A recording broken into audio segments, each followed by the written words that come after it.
I always thought the worst way to find out you're being cheated on was to walk in on them.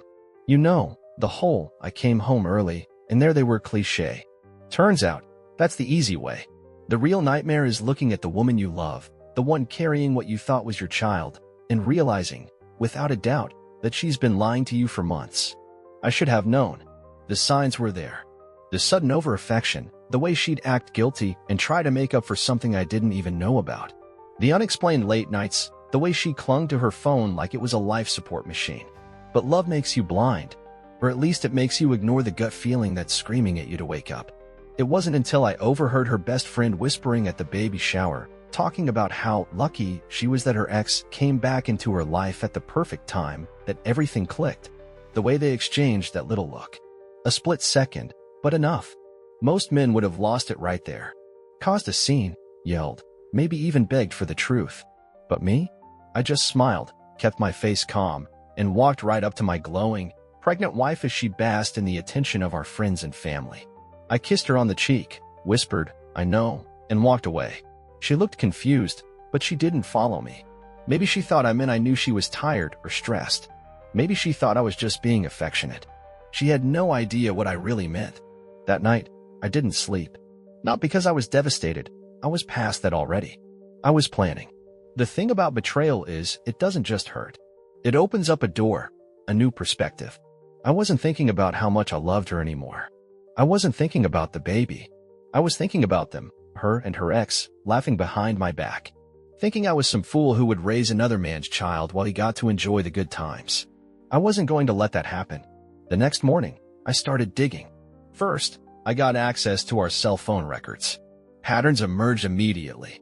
Late-night calls, texts that went on for hours, all to one number. Her ex. I scrolled back, looking for gaps, looking for the first time it started. 5 months ago. Then I checked our finances. Small charges here and there. Hotels, expensive dinners, even a spa weekend when she claimed she was at a business retreat. All paid for with our joint account. My money. I could have confronted her right then, but where's the satisfaction in that? No, I needed something bigger. Something final. I started making moves behind the scenes. First, I met with a lawyer. I made sure that if this kid wasn't mine, she wouldn't see a single cent from me in the divorce. Then, I scheduled a paternity test under her name, something routine from the hospital. She wouldn't even question it. The results would come straight to me. The waiting was the hardest part.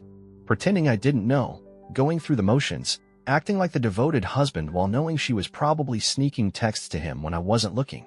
But I was patient. I let it build. And when the results came back, confirming what I already knew, that I wasn't the father, I felt something I hadn't felt in weeks. Relief. See, I was never going to stay. That decision was made the second I heard her best friends whisper. But leaving quietly?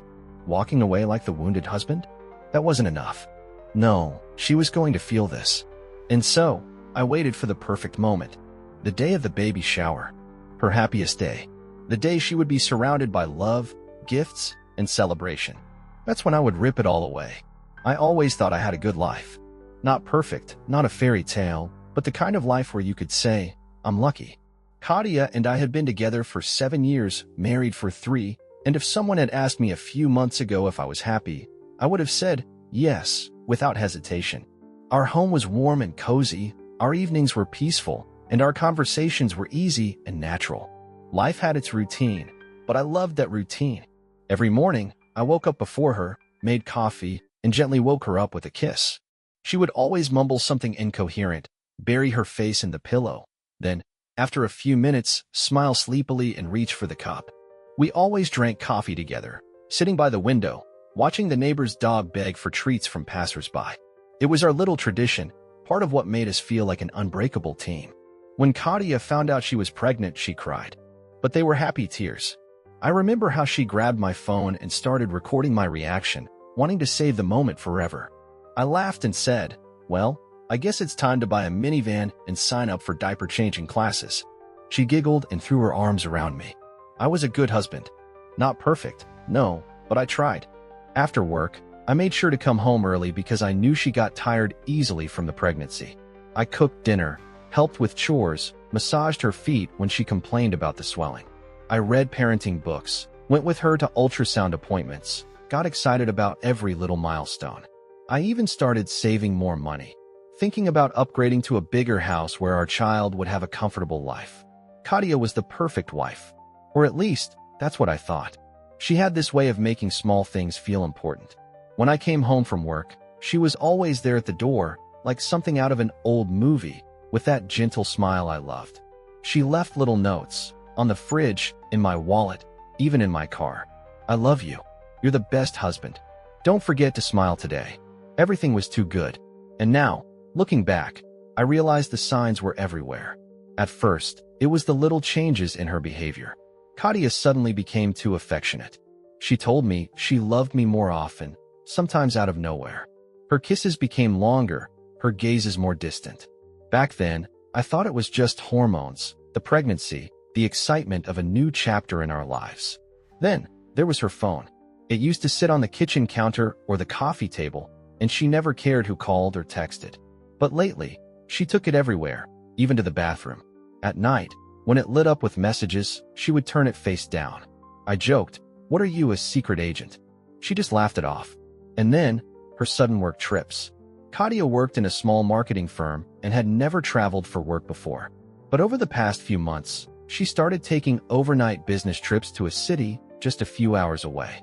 I offered to come along, to make it a weekend getaway, but she always had an excuse. "It's just work, love. You'd be bored in a hotel while I'm stuck in meetings." And the worst part, the look in her eyes. At first, I thought it was happiness. The pregnancy, our growing family, our future together. But now, I know it was something else. It was the look of a woman living a double life. Maybe I would have stayed blind for longer. Maybe I would have ignored the signs, convinced myself that I was just overthinking. But fate had other plans. And the cruel irony? It was her best friend who accidentally exposed her. One careless whisper over a glass of champagne. One stolen glance between them, the kind of look people share when they think no one is watching. My perfect wife was carrying a child that wasn't mine. And now, there was only one thing left to do: play my game. The first sign came on a Tuesday evening, subtle, almost insignificant, but just enough to make my mind pause. Katia was in the kitchen, humming softly as she scrolled through her phone. I was sitting on the couch, half watching the news, half enjoying the way she swayed slightly as she chopped vegetables for dinner. It was an ordinary moment, the kind that usually made me feel warm, safe. But then, her phone lit up. At first, I didn't think much of it. A message, probably one of her friends. But the way she reacted, that was different. She flinched. Not the normal, startled kind of reaction when a loud notification surprises you. This was something else. A jerk, like someone had just grabbed her wrist. Then, hesitation. A split second where she didn't move, her eyes locked on the screen. And then, almost too casually, she flipped the phone over, screen down. Something about that moment stuck with me. I didn't say anything. Not yet. I just filed it away, like a mental note written in bold letters. I had no reason to be suspicious. Or at least, that's what I told myself. But once you notice one crack, it's impossible not to see the others. A few days later, another oddity. Katia had always been an open book. She talked about her day, her coworkers, what her friends were up to. But lately, her stories were getting vague. I asked how her day was, and instead of her usual animated rundown of office gossip, she just shrugged. "Oh, you know, same as always." That wasn't like her. So I tested something. I asked about her boss, some small, pointless detail about a project she'd mentioned weeks ago. Her face froze for just a moment, and then she laughed. "Oh, that? Yeah, I think that got postponed." A lie. I knew it was a lie because I had seen an email she left open on her laptop the other day. The project was moving forward. It wasn't postponed. Again, I didn't say anything. But my brain didn't let it go. Then came the biggest warning yet. It was a Saturday.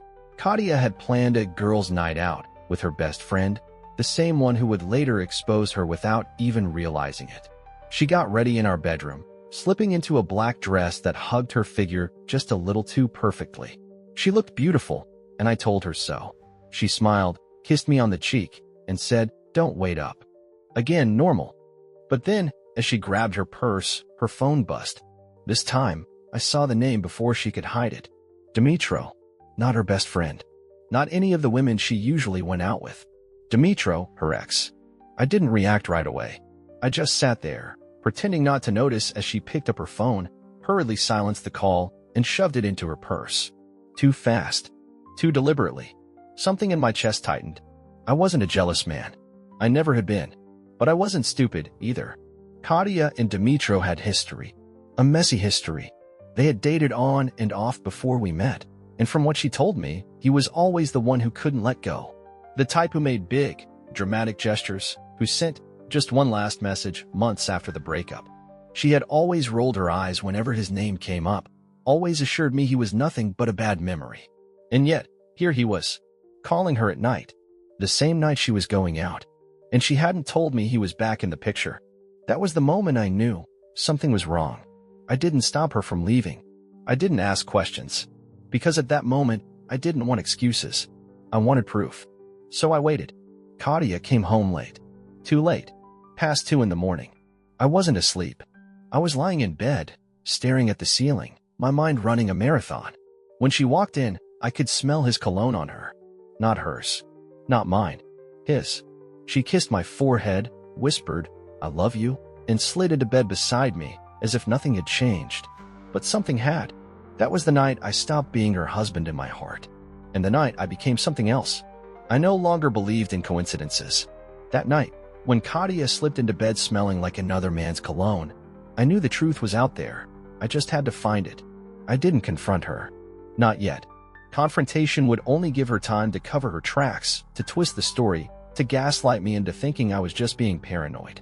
Instead, I watched. I played dumb, acted like nothing was wrong, but inside, my mind was working overtime. She thought she was ahead, that she was playing a game where she controlled the rules. What she didn't know was that I had just joined in, and I never played to lose. The first thing I did was check her phone. That used to be easy. We had always trusted each other, never had secrets, and I knew her passcode. At least, I used to. That morning, while she was in the shower, I grabbed her phone, just like I had 100 times before when she asked me to check her messages or take a picture. But this time, the code didn't work. She had changed it. That was confirmation, more than anything else. Katia wasn't the type to lock things away. She never even bothered with passwords before. But now, after 7 years together, she suddenly decided to lock me out? That wasn't just suspicious, it was a statement. I put the phone back where I found it, my heart beat steady. I wasn't angry. Not yet.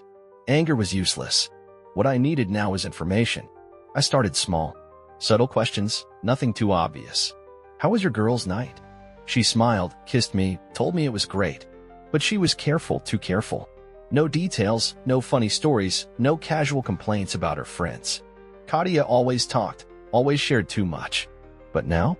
Now, she was careful with her words, as if she was walking through a minefield and trying not to slip.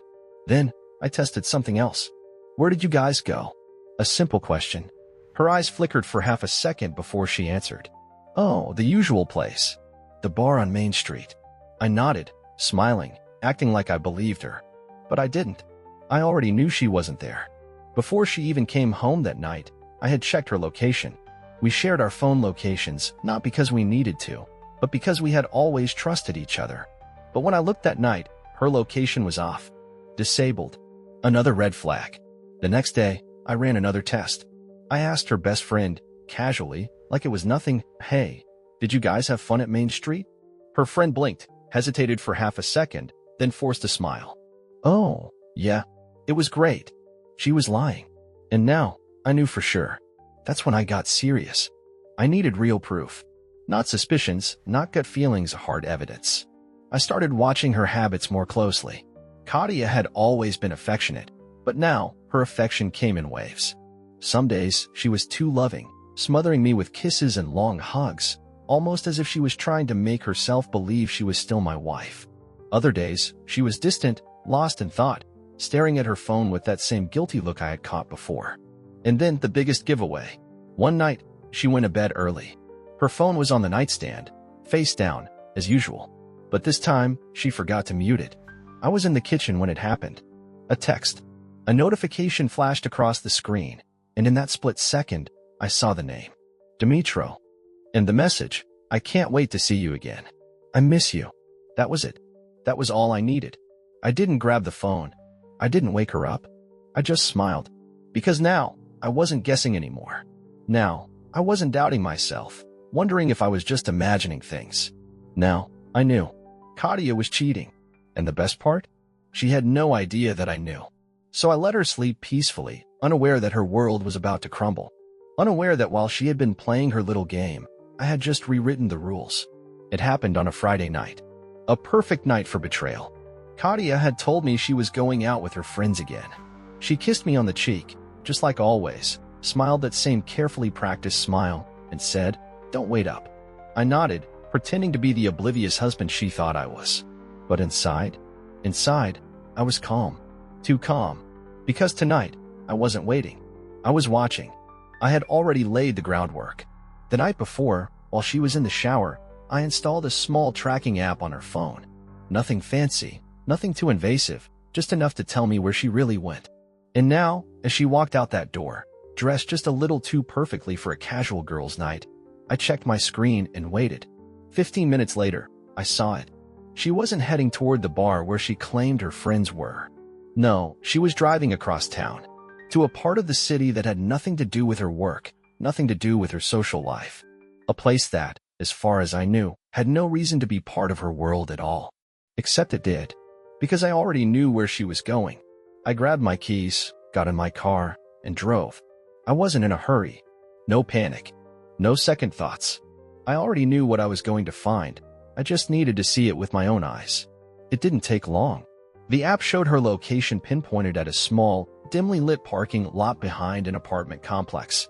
I turned off my headlights as I pulled in, my heart steady, my mind cold and sharp. I scanned the lot, and then, there it was. Her car. And parked right next to it, engine still warm, was a car I had seen before. Not in person, but in old pictures, in her stories from the past. Dimitro's car. I should have felt something in that moment. Rage. Hurt. Despair. Something. But instead, I felt nothing. Just a cold, detached clarity. Like a scientist watching an experiment unfold exactly as expected. I parked at a distance, stepped out quietly, and moved toward the building's entrance. The door was cracked open. No security, no hesitation. Just an invitation for me to walk in and see the truth. And I did. I reached the second floor, turned a corner, and there, just a few steps away, was an apartment door left slightly ajar. Laughter spilled out. Her laughter. Light, flirtatious, a sound I had once loved. Now, it was just noise. I stepped forward, slow and deliberate. Through the small opening, I saw everything. Katia, sitting on a couch, curled up against him. Dimitro's arm draped lazily over her shoulders, his fingers tracing patterns on her skin. Her eyes shining, not with guilt or hesitation, but with happiness. Pure, unfiltered happiness. Like she had never been more comfortable in her life. And then the final blow. She turned to him, smiling, and whispered, "I wish I could stay here forever." I felt the words more than I heard them. They didn't hit me like a slap, didn't make my stomach drop. Instead, they settled in my mind, like the last missing piece of a puzzle. This was real. This wasn't a mistake. This wasn't guilt or regret. This was a choice. I could have walked in right then. Could have made a scene, shattered the illusion, forced her to see me standing there, watching her betray everything we had built. But why? Why ruin the moment for them when I could turn it into something far worse? So instead, I stepped back, took one last look, memorized everything, the way she leaned into him, the way he held her like she belonged to him. And then, I walked away, not in defeat, not in heartbreak, but with a plan to make her wish she had never played me for a fool. Revenge wasn't about anger. It wasn't about throwing things, screaming, or confronting her in a fit of rage. That would have been too easy for her.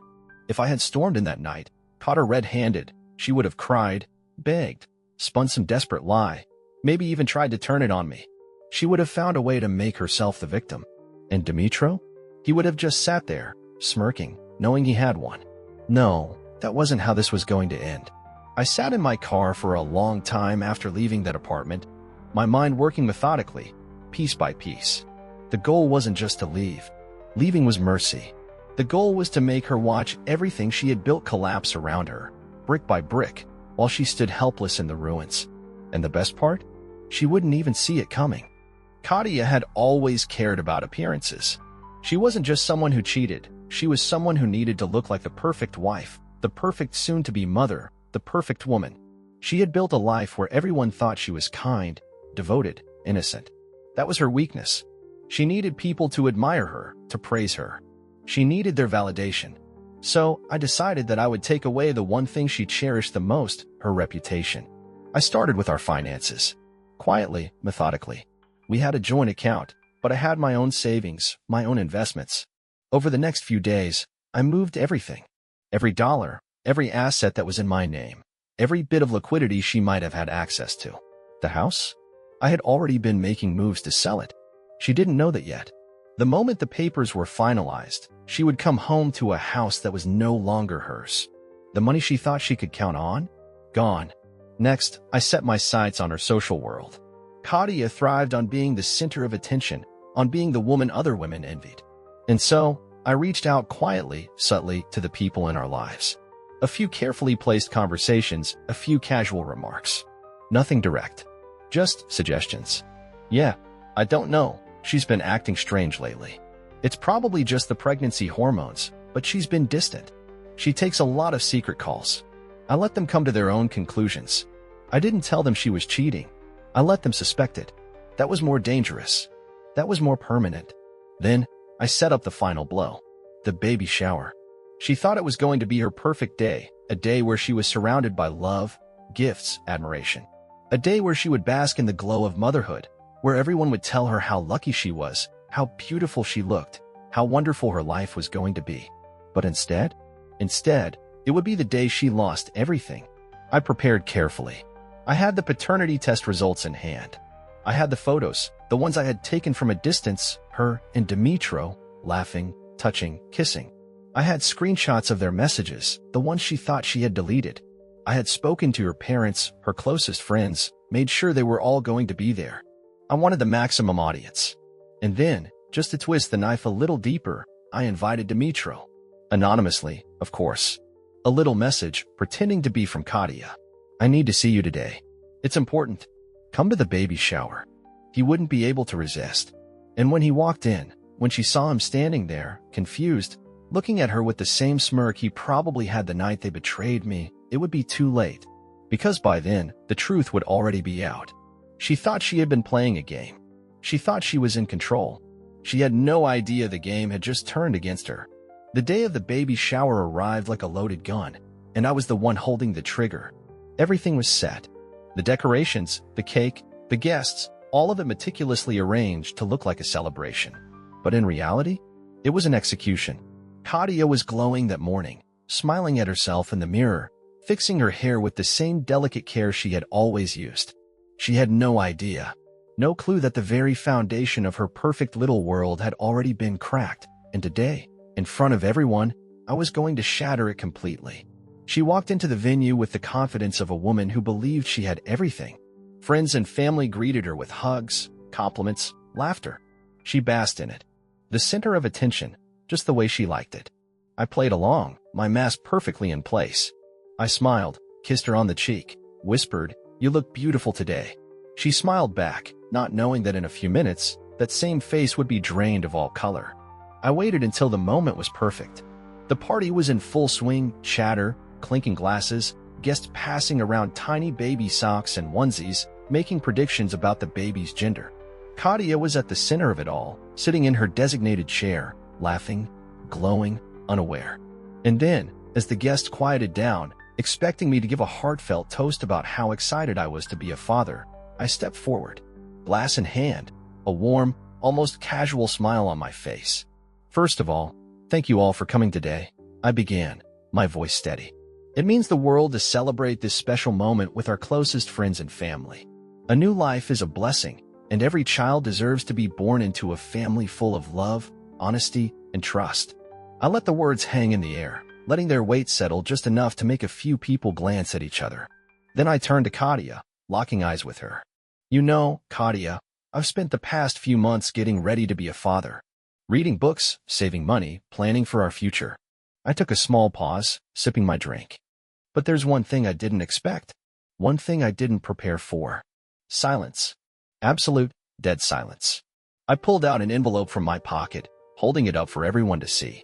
A couple of weeks ago, I had a routine paternity test done. Gasps rippled through the room. Kadia's smile disappeared. Her body stiffened. Not because I doubted you, love, I continued, my voice razor sharp, but because I thought it was the responsible thing to do. You know, medical history, making sure the baby and I were truly connected in every way. I opened the envelope slowly, deliberately. And wouldn't you know it? I'm not the father. The room exploded. Shocked whispers, gasps, hands covering mouths. Kadia's face drained of all color. She looked around in desperation, as if searching for a lifeline, but there was none. I wasn't done. Oh, and before you start crying, saying it must be a mistake, I reached into my pocket again, pulling out the photos. High-quality shots of her and Dimitro holding hands, kissing, entering that apartment together. I threw them onto the table in front of her. They slid across like weapons. You weren't at a girls' night, Kadia. You weren't working late. You weren't spending extra hours preparing for the baby. My voice was eerily calm. You were with him. And then, as if the universe itself had a sense of irony, the final nail in her coffin walked through the door. Dimitro, invited by me. He stepped inside, confused, looking around at the sea of horrified, judgmental faces. And then he saw her. Kadia turned to him in sheer, frozen panic, but he wasn't smiling. No, because he was already putting together what was happening. He had been played too. I turned back to the crowd. Ladies and gentlemen, meet Dimitro, the real father of the child. I let that sink in, watching Kadia break down in real time. The whispers became louder. Her mother covered her mouth in shock. Her father looked at her like she was a stranger. Her friends exchanged glances, some disgusted, some disappointed. She tried to speak. I can explain. No need. I cut her off smoothly. You already did, in your texts. Would you like me to read them out loud? That was the moment she shattered. Tears welled up in her eyes, her breath coming in short, panicked gasps. But there was no escape, no way out. And just when she thought it couldn't get worse, I delivered the final blow. You're probably wondering what happens next. I adjusted my watch as if I had somewhere else to be. Well, for starters, the house? It's already sold. The money? Moved. The savings account? Emptied. And as for us, I smiled, a slow, deliberate smile. We're done. Legally, financially, socially. You are officially alone. She broke. Completely. A sob tore out of her throat, raw and desperate. But no one moved to comfort her. Not her parents. Not her friends. Not even Dimitro. And me? I simply set my glass down, nodded to the guests, and walked out, leaving her to drown in the wreckage of the life she had destroyed. The moment I walked out, I could hear it. Chaos. Kadia's sobs, the gasps, the murmurs of shock rippling through the room. The whispers turning into full conversations, judgments forming in real time. It was perfect. I didn't need to turn around to see her face. I already knew exactly what it looked like. Pure, unfiltered panic. The realization that she had lost everything in the span of just a few minutes. I took my time walking to my car, savoring every second of the aftermath. I could hear her parents demanding answers, her friends asking if it was true, her father's voice sharp, full of disappointment. She had no way out. No lies to spin, no excuses that could erase what had just unfolded in front of everyone who mattered to her. And Dimitro? He was silent. He had walked into a trap, just like she had. The door burst open behind me. Footsteps. Fast. Desperate. And then her voice. Wait. Please. I stopped, but I didn't turn around. I let the silence sit there. Let her feel that weight. That same weight I had carried for months. The weight of knowing the person you trusted most had been lying to your face. She caught up to me, grabbing my arm, her fingers trembling. Please, you don't understand. I turned to face her, and what I saw wasn't the confident, charming woman I had once married. It wasn't the version of Kadia who had played her game so effortlessly, so recklessly. No, the woman standing in front of me now was broken. Her face was streaked with tears, her makeup smudged, her breathing shallow and erratic. Her hands gripped my sleeve, like I was the last solid thing in her world. Don't do this, she whispered, her voice cracking. We can fix this. I let out a small breath, a laugh, maybe. Fix this? The sheer absurdity of it almost made me pity her. Almost. You don't get it, do you? My voice was calm, almost conversational. This isn't something you can patch up with a few tears and empty promises. This isn't a misunderstanding, Kadia. This is who you are. And now, everyone knows it. She flinched like I had struck her. I made a mistake, she pleaded. I wasn't thinking. I tilted my head slightly, looking at her like she was a puzzle missing half its pieces. You weren't thinking? I repeated, letting the words hang between us. So every single time you left our house, every text, every night with him, you weren't thinking? She shook her head violently, her grip tightening. I was confused. I didn't mean to hurt you. I let that sit for a moment. Then, slowly, I pried her fingers off my sleeve, one by one. But you did, I said simply. Her breath hitched. Her body swayed slightly, like she had just realized there was nothing left to hold onto. And then, right on cue, another voice joined us. Katia. Dimitro. She turned sharply, her eyes going wide. He had followed her outside, but he didn't look victorious. He didn't look like the man she had risked everything for. He looked worried, confused, not about me, but about his own future. Katia let out a shaky breath. Dimitro, tell him it wasn't serious. Tell him. But he didn't move closer. He didn't reach for her. He just stared at her like he was realizing something too. How long were you planning to keep this a secret? His voice was quiet, but there was an edge to it. She blinked rapidly. What? You told me. He exhaled sharply. You told me he knew. You said the marriage was already over. That he was just staying for the baby. The panic in her eyes deepened. I was going to tell him. I just needed time. Dimitro's jaw tightened. He looked at me, then back at her. And in that moment, I saw it. The exact moment when he realized what she really was. A liar. A manipulator. Someone who had used both of us, telling him one story while telling me another. You used me, he muttered. Katia's eyes went wide. No, I love you. His face twisted, like the words left a bad taste in his mouth. No, you don't. You just didn't want to be alone. Silence. That was it. That was her real punishment. Not the public humiliation. Not the financial hit. Not the fact that she had been exposed in front of her family and friends. It was this. The moment when the man she had risked everything for finally saw through her. Her lower lip trembled. Dimitro, please. But he was already stepping back. And then, just like that, he turned and walked away. Her breath came in sharp gasps, her hands shaking at her sides. No. She spun back to me, desperate. I have nothing, she whispered. You took everything. I studied her for a long moment. And then, finally, I said, no, Katia. You gave it all away. And with that, I turned, got into my car, and drove off, leaving her standing there, in the wreckage of the life she had burned to the ground. The aftermath of the baby shower was everything I had planned for and more. Katia's world didn't just crumble that day. It was razed to the ground, and she was left standing in the ashes, alone. The first cracks appeared almost immediately. Her parents, once her biggest supporters, disowned her within hours of the revelation. I had heard from a mutual friend that her father had barely spoken a word after the party, just staring at her like she was a stranger. Her mother, on the other hand, wasn't silent. She unleashed on her, in front of everyone. Called her a liar, a disgrace, a woman who had thrown away a good man for, what? Some fleeting moments with an ex who didn't even stick around after the truth came out? She didn't just lose her family that night. She lost their respect. And the friends? They scattered like rats fleeing a sinking ship. No one wanted to be associated with her. Some had known, or at least suspected something was off, but none of them were willing to publicly defend a cheater, especially not after the way she had been exposed. In their eyes, she was radioactive. The perfect woman they had admired was nothing more than a fraud.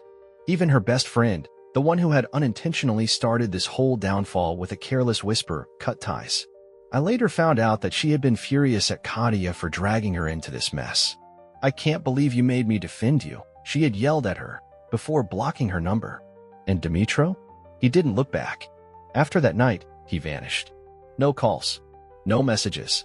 Nothing. He was never planning on being a father. He had just been enjoying the thrill, the stolen moments, the chase.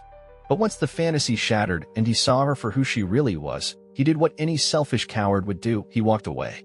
So now, Katia had no one. But her suffering didn't stop there. The house? Gone. By the time she tried to return to what she thought was still her home, I had already moved out and finalized the sale. She had nowhere to go. She had assumed I would just leave and let her keep everything wrong. Every financial asset, every savings account she thought she had access to, emptied. Everything in my name? Legally untouchable. She hadn't just lost her marriage, she lost her security. I heard she had to move into a tiny apartment, far from the upscale life she was used to. The same woman who had once bragged about living comfortably was now living paycheck to paycheck, struggling to afford rent. She had burned every bridge, and now there was no one left to save her. She reached out to me once. Just once. A message, long and desperate, filled with the kind of empty regret that only comes when someone has lost everything. I don't know how this happened. I miss you. Please, just talk to me. I know I messed up, but we can fix this. I was lost, but I see it now. I see everything. I need you. Please. I read it once. Then I deleted it. Because the truth was, I didn't care anymore. I had already won. I had already moved on. While she was struggling, drowning in the consequences of her choices, I was living a life she could only dream of now. I had my freedom, my dignity, my future. And best of all, she had to live every single day knowing that she had destroyed everything with her own hands. That was the real punishment. Not the humiliation. Not the financial ruin. Not the loneliness. The real punishment was that she had to wake up every morning knowing that I was gone, and I was never coming back. Life has a way of balancing the scales. Some call it karma, others call it justice, but I prefer to think of it as cause and effect. You plant deceit, you reap destruction. You betray the one who would have done anything for you, and in the end, you stand alone, looking back at the wreckage you created. That's where Katia is now. That's where she will stay. I moved on, faster than she probably imagined. While she was picking up the pieces of a life she shattered, I was building a better one. No baggage, no regrets, no looking back. I had wasted enough time with a woman who had taken everything for granted. Now, I was free to enjoy my success, my peace, and the knowledge that I had taken control of my own story. And Katia? She will never have that peace. Because no matter where she goes, she carries her choices with her. I know she thinks about me. I know she wonders if I ever think about her, if I ever feel even the slightest bit of regret. And maybe, in her mind, there's still some fantasy that one day, I'll come back, that I'll see her struggling and forgive her, that I'll believe she's changed, that she's suffered enough. But that day will never come, because I don't feel anger anymore. I don't feel sadness. I feel nothing. And that's worse than hate, isn't it? Because hate still means you care. So now I ask you, what would you have done in my place? Would you have exposed her the way I did? Would you have let her suffer? Or would you have walked away quietly? Do you think she got what she deserved? Or do you think I should have gone further? I made my choice. Now tell me, what would yours be?